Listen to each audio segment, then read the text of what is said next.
Sumur minyak ilegal di Sungai Dawas Parung, Dusun 5, Kecamatan Sungai Lilin, Kabupaten Musi Banyu Asin, Sumatera Selatan kembali meledak dan menelan korban jiwa. Ledakan yang terjadi pada Minggu pekan lalu mengakibatkan salah seorang warga Liswandi meninggal dunia.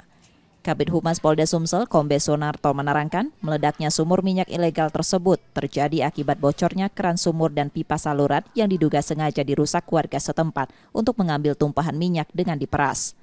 Aktivitas itu menimbulkan percikan api yang membuat sumur terbakar dan meledak. Polda Sumsel meminta pemerintah daerah memiliki upaya dan solusi untuk menghentikan illegal drilling dengan menutup sumur secara permanen. Tak hanya jatuhnya korban jiwa, namun kerusakan lingkungan dan kerugian material yang diakibatkan dari aktivitas ilegal tersebut. Terjadi kerusakan lagi di velop sumur tersebut dan di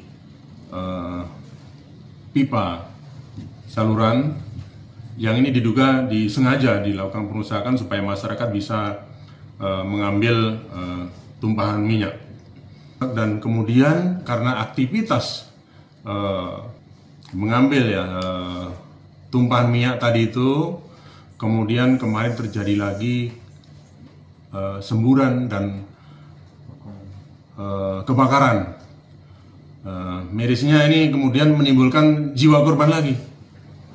Ya, 1 korban meninggal, jadi totalnya ada 5 korban dengan kejadian yang pertama. Sebelumnya, sumur minyak ilegal di area tersebut juga meledak Juni lalu yang berakibat 4 orang meninggal dunia dan 4 lainnya terluka. Ledakan juga membuat Sungai Dawas tercemar sepanjang 50 km. Reski Oktora, Mulkas Diferensial, Kompas TV, Palembang, Sumatera Selatan.